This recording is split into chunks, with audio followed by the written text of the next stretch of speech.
Hi, I'm Rob. If you're considering buying one of these multi-cab or bar top style systems, then there are a few things you need to know first, because for as many good things there are about them, they have some pretty bad flaws too, and some of these may be absolute deal breakers for certain people. If you're here just because you love arcade games or retro games in general, then thanks for watching. In either case, please consider pressing those like and subscribe buttons, it really does help.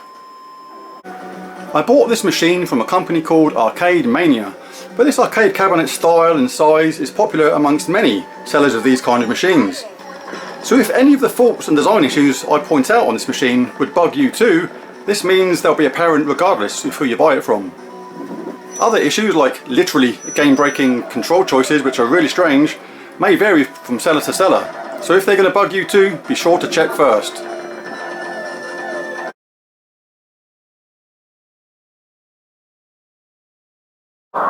Let's start with the monitor, one of the most important parts of the system. The monitor on this is nice and sharp, it's got nice bright vibrant colours, it's pretty decent, I'm happy with it. But it does have one major flaw. I'm 6 foot tall and I look at this screen at the correct angle, slightly above it looking down, it's fine. But let's imagine I'm a foot shorter. Now look at it, lost absolutely tons of contrast and brightness from the top of the screen. That's just not good at all. And if I raise up again, all that detail and contrast comes back again. This is a familiar flaw with typical LCDs and LED monitors, but I've never seen it quite as bad as in this one, and how quickly it kicks in depending upon the angle you're at. This may not be so bad if you're going to use this machine as a single player machine. You will probably find a way how to set it at the right height. But if you're going to use it with multiple people of various heights, that could be an issue. Because of that flaw on the monitor, I can only give the monitor 7 out of 10, but overall that's still a pretty solid score, and it is a good monitor. Now onto the sound. The sound is handled by just 2 left and right stereo speakers, and they're nothing special, they're just adequate. There's no subwoofer in this system either, so don't expect any of that low-end grunt you get from an arcade unit. It's just not going to happen. The speakers themselves, the mid-range and treble is quite flat, but they do an okay job overall. But I can't give the speakers and sound on this system more than 6 out of 10 because it is just passable and will get you by, but they're nothing great.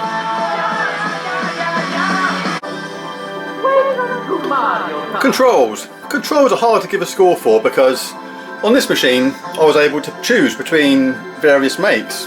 Sanwa Denshi, Suzo Hap, which I chose here, the competition ones. They're good, I like the buttons, I like the joysticks, and they are fine. This one also has side buttons there for pinball, which is pretty cool, but there is another major flaw with this control panel. This is how I like to hold the joystick when playing a single player game, but this is not the one player joystick. This is. Now look how close the edge of the machine is to the joystick. If I try and hold that normally, this is in the way. I have to tuck my hand in like this, and it's awkward. I feel compromised and it's a bit uncomfortable at first. I did get used to it eventually, but shouldn't have to. It's a bit of a design fault. Another issue is the all-around 2-player usability.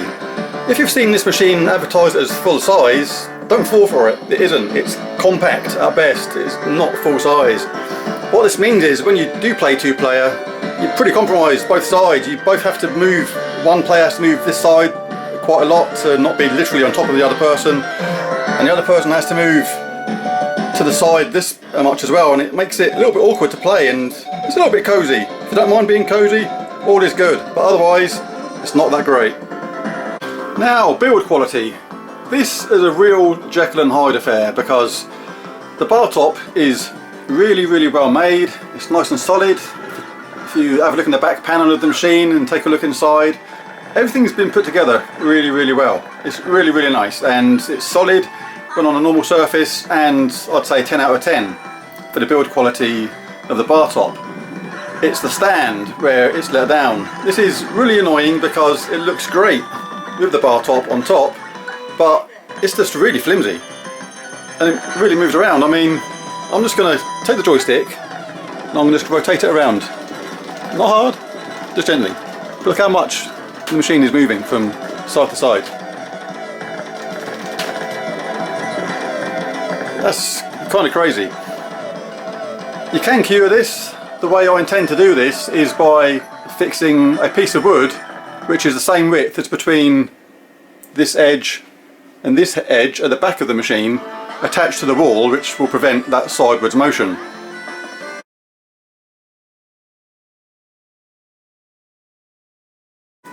Systems wise, I'm pretty pleased with the amount of systems that are on this arcade machine. It's got all the main ones that I wanted at the time, and they're pretty good.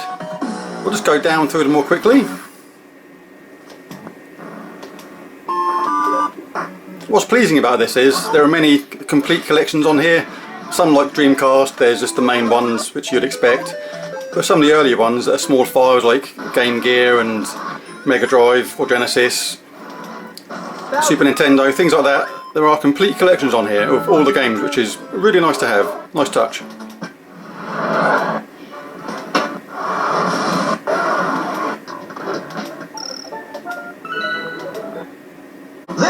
Shoot him! If you're thinking about adding gun games to this system with a light gun, then only do it if you're really desperate to play the gun games, because I did it. I bought a sensor there with a couple of multi-mark light guns, and it's not a great experience. This is how you see the screen when looking at it normally. Everything is fine. But that issue that we had earlier with the contrast losing out and the brightness going right down when we are not at exactly the right angle, it comes in again. This is only a couple of feet away from the machine, aiming where you'd aim a gun roughly, and the screen aspect ratio gets all lost. The contrast and brightness issue comes into play big time, and it's not great. If I go back up to the machine again, that's how we'd look at it normally. So it's okay, but I would only add light gun to this if you're really desperate to play them.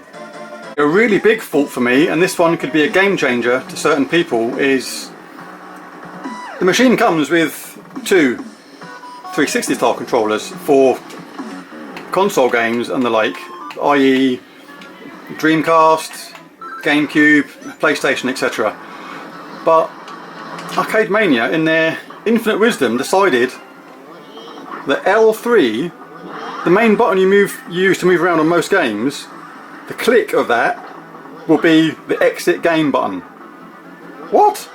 This is madness, because you can just leave games inadvertently where you didn't mean to all the time, just by pure accident, by just moving that L3 stick just a little bit too much, moving it a bit too heavily, and you accidentally click the button and you're just thrown out of the game straight away.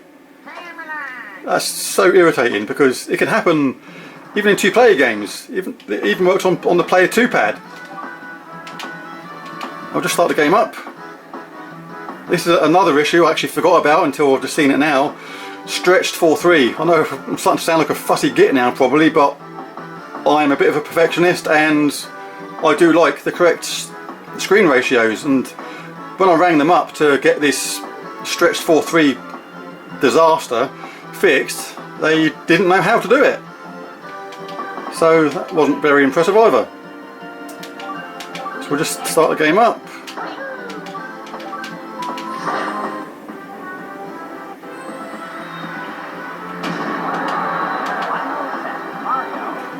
So yeah, so you're playing around, you're moving, and you accidentally move a bit too much exertion and click that button by accident, and you'll be thrown out of the game every single time, no matter what game you're playing, if you're using that controller. That is stupidity of the highest level, and again, something which when I phoned up to say I needed that fixing, I didn't know how to do it. Another issue I have with the machine from Arcade Mania is how they have sent it regarding the brightness and contrast settings. They are completely and utterly, monumentally all wrong. The contrast is way too high, so whites get washed out and overblown, and the brightness level is far too low, so you get crushed blacks. You get the worst of everything. You get like horrible lack of shade in dark scenes and no detail and lack of different colours in bright scenes. And I can show this because what I'll do, I will pause it when that level starts again. We get to the scene just coming up where you see all this rocks and that in the background. Right, pause it there. Now, I bought this little wireless controller for just under £7, a real bargain, because obviously Arcade Mania cannot supply something like that, with something like this costing over £1,000. And I can bring up the menu now where I can adjust brightness and contrast. Now what's the difference? If we increase brightness to 1.13, the amount of detail coming in the background now is huge, and we reduce contrast to around about 7.5, drop out of that again, then restart the game. Look at the amount of detail, browns, shading that just wasn't there before has now appeared. Same as the shading on this is much better. Yeah, so I don't know if I'm being a little bit harsh on Arcade Mania there because the contrast and brightness wasn't set up properly, but to me, when you pay something of this amount, in this case just over £1,000, it should be set up properly. Controls wise, it's completely fine. All the controls are mapped to the right place and it's good, but I had a real issue with that brightness and contrast. I noticed it straight away that the games didn't look right, that there was lack of detail everywhere, and some people will find it a pain, which is why I'm mentioning it, because you have to do that adjustment on a per game level. I don't know if there's any shortcut in MAME or anywhere else where you can do that adjustment across the board, but I haven't found it if there is. So basically every time you load a game up for the first time, you will need to make that adjustment. It does save afterwards, so you don't have to do it anymore, but just letting people aware that that is something you will need to consider if you want an accurate looking game.